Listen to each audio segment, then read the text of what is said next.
दोस्तों, उत्तर प्रदेश में प्राइमरी शिक्षक भर्ती के लिए अभ्यर्थी लंबे समय से इंतजार कर रहे हैं और ये भी है कि बहुत सारे अभ्यर्थी ऐसे हैं जो चाहते हैं कि 69,000 शिक्षक भर्ती में चौथी काउंसलिंग के दौरान 68,500 की जो भर्ती थी उसके रिक्त पदों को जोड़कर एक काउंसलिंग करवाई जाए, ताकि जो अभ्यर्थी कम मेरिट में हैं, यानी कि जो लो मेरिट है उनको भी नियुक्ति मिल सके। साथ ही साथ कुछ अभ्यर्थी ऐसे भी हैं जो लंबे समय से मांग कर रहे हैं कि सरकार को नई शिक्षक भर्ती का ऐलान जल्द से जल्द करना चाहिए। फिलहाल आपका जो इंतजार है वो समाप्त हो रहा है। यहाँ पर जो खबर निकल के आ रही है उसके मुताबिक बहुत जल्द ही आपको उत्तर प्रदेश में एक नई शिक्षक भर्ती जो कि प्राइमरी में होगी देखने को मिल सकती है और इसके लिए समिति का गठन कर दिया गया है। समिति की रिपोर्ट आने के बाद फिर जो है क्या होगा कि नई शिक्षक भर्ती का ऐलान किया जाएगा और सुपर टेट जिसे आप कहते हैं प्राइमरी शिक्षक भर्ती के लिए उस परीक्षा का आयोजन भी किया जाएगा। फिलहाल फ्रेंड्स, आपको ये ज़रूरत होगी कि अगर आप जो है सी टेट या यूपी टेट पास नहीं हैं तो फिर यूपीटीटी की जो अगली परीक्षा है उसका इंतज़ार आपको करना होगा। लेकिन यकीन मानिए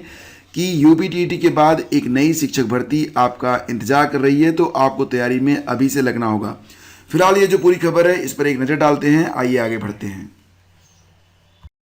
तो दोस्तों, उत्तर प्रदेश में अगर आप प्राइमरी स्कूल में शिक्षक बनना चाहते हैं तो आपके लिए एक बहुत ही अच्छी खबर है, सुबह सुबह मैं आपको दे रहा हूँ। और यहाँ पर खबर ये है कि उत्तर प्रदेश के जो परिषदीय स्कूल हैं उसमें शिक्षक भर्ती का रास्ता साफ, सीएम योगी आदित्यनाथ जल्द करेंगे ऐलान। तो शुक्रवार को उच्च स्तरीय बैठक में मुख्यमंत्री ने कक्षा 1 से 5 तक के विद्यालयों में 1 सितंबर से शुरू हुए पठन पाठन की जानकारी ली।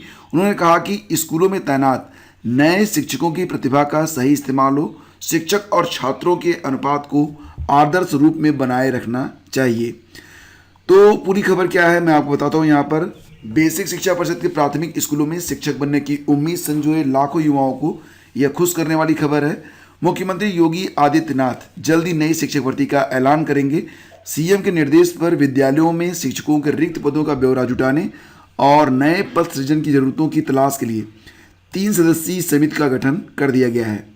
चेयरमैन राजस्व परिषद मुकुल सिंघल की अध्यक्षता में सचिव बेसिक शिक्षा अनामिका सिंघल, सचिव बेसिक शिक्षा परिषद प्रताप सिंह बघेल को सदस्य बनाया गया है। समिति की ओर से रिपोर्ट सौंपने के बाद इस भर्ती का ऐलान किया जाएगा। तो शुक्रवार को उच्च स्तरीय बैठक में मुख्यमंत्री ने कक्षा 1 से 5 तक के विद्यालयों में 1 सितंबर से शुरू पठन पाठन की जानकारी ली। उन्होंने कहा कि स्कूलों में तैनात नए शिक्षकों की प्रतिभा का सही इस्तेमाल होना चाहिए, शिक्षक और छात्रों के अनुपात को आदर्श रूप में बनाए रखना चाहिए। योगी ने बताया कि परिषदीय विद्यालयों को सुदृढ़ करने के लिए सरकार सतत कदम उठा रही है। उन्होंने कहा कि विद्यालयों में जरूरत के अनुसार शिक्षकों की रिक्त पदों पर नियुक्ति हो और नए पदों का सृजन भी किया जाना चाहिए।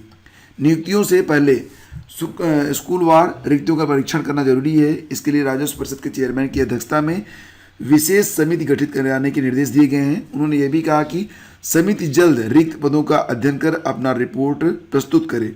समिति की अनुशंसा पर नई नियुक्ति की प्रक्रिया शुरू होगी और बेसिक शिक्षा के अधिकारियों को स्कूलों के कायाकल्प अभियान के तहत अवशेष कार्यों को पूरा कराने के निर्देश भी दिए हैं। तो दोस्तों, प्राथमिक स्कूलों की 68,500 भर्ती के पुनर्मूल्यांकन में उत्तीर्ण अभ्यर्थियों को नियुक्ति मिलने वाली है। इसके बाद भर्ती पूरी होने का ऐलान हो सकता है। वहीं पर 69,000 पदों की भर्ती 3 चरणों की काउंसलिंग के बाद लगभग पूरी हो गई है। चयनितों को स्कूल आवंटित होने का इंतजार है। दोनों भर्तियों में करीब 1,15,000 से अधिक को नियुक्ति मिली है। तो बेसिक शिक्षा विभाग ने 69,000 शिक्षक भर्ती की शीर्ष कोर्ट में सुनवाई के दौरान हलफनामा दिया था कि विभाग में 51,112 पद शिक्षकों के रिक्त हैं। शिक्षा मित्रों के पक्ष में फैसला आने पर भर्ती पूरी होने के बाद ही नियुक्ति दी जाएगी। हालांकि फैसला शिक्षा मित्रों के हक में नहीं आया। 68,500 भर्ती में करीब 23,000 पद खाली हैं। दोनों भर्ती के रिक्त पद जोड़कर योगी सरकार की सबसे अधिक पदों की भर्ती घोषित हो सकती है।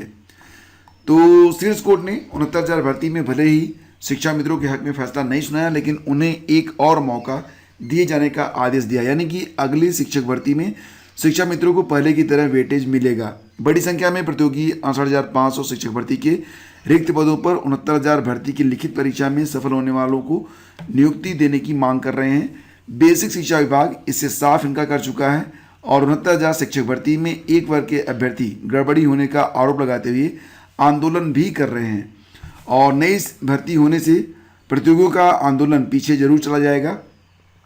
तो फ्रेंड्स, हालांकि यूपीटीटी पहले दिसंबर में होनी थी, लेकिन अभी जो है इसे अक्टूबर में कराने के निर्देश दिए गए हैं शिक्षा मंत्री के द्वारा। तो अभी यूपीटीटी के लिए जो डेट है वो क्लियर नहीं है और यह एक बाधा हो सकती है नए अभ्यर्थियों के लिए जो यूपीटीटी या फिर सीटीईटी पास आउट नहीं है।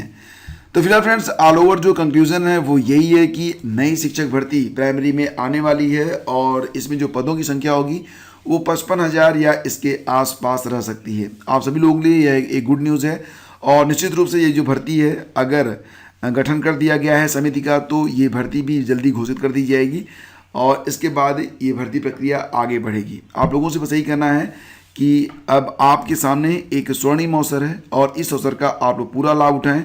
अगर आपके एकेडमिक में अंक कम हैं तो कोशिश करें कि आपके अंक जो इस परीक्षा में हैं वो बहुत ही बेहतर रहें, ताकि आप भी इस बार मेरिट में जगह बनाकर अपनी एक सीट प्राइमरी शिक्षक में तय कर सकें, उसे पक्का कर सकें। तो दोस्तों, आज के वीडियो में बस इतना ही। शीघ्र मिलेंगे हम आपसे एक नए वीडियो में। दैनिक रोजगार समाचार के लिए आप वीडियो का डिस्क्रिप्शन और कमेंट बॉक्स चेक करना, वहाँ पर आपको लिंक मिल जाएगा। Thank you so much.